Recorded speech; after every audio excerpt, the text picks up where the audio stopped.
Женева в Швейцария е един от най-скъпите градове в Европа, ако не се лъжа, даже е на второ място след Цюрих. И ако обичате да пътувате бюджетно като мен, със сигурност това не е топ дестинация. Обаче имам една положителна новина за вас, която е, че въпреки всичко имате много безплатни и достъпни неща тук в града. И сега ще ви покажа едно от тези места, което даже бих казала, че ми е и любимото място, може би, в града, и това е ботаническата градина на Женева. Носейки със себе си ботаническа традиция, датираща от повече от 200 години, ботаническата консерватория и ботаническата градина на Женева са сред най-значимите градини в света.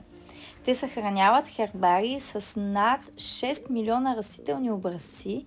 Библиотеката е с повече от 120 000 тома, както и богата колекция от над 11 000 различни вида живи растения, повечето от които са редки и застрашени.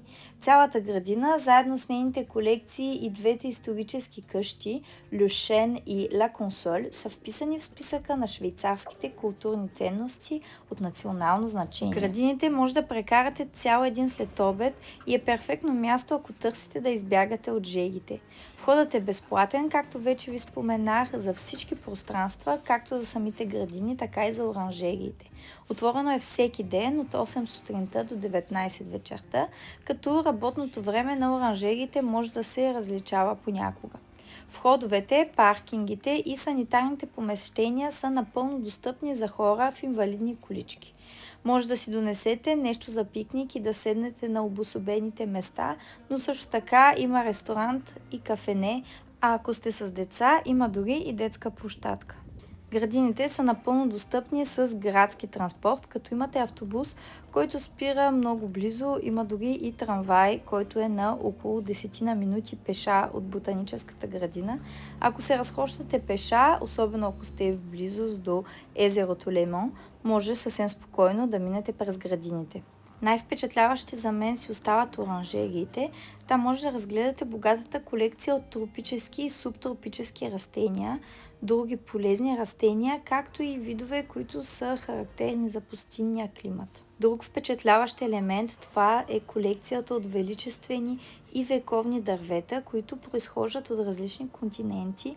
Първия път, когато посетих градините, бях изключително впечатлена от огромните дървета, които бяха навсякъде. Друго място, което е интересно за посещение, въпреки че не съм ви го снимала тук във влога, това е животинската зона. Тя ще е много интересна, ако също така сте с деца. Паркът е малък, но може да видите различни породи домашни животни.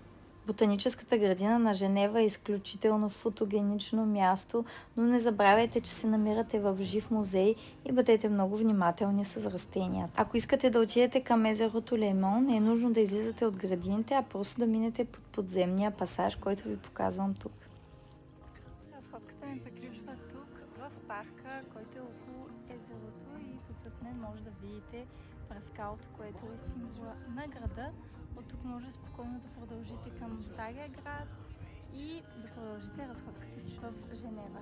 Ако видеото ви е харесало, ще се радвам да се абонирате за канала ми и ви казвам до скоро. Чао, чао!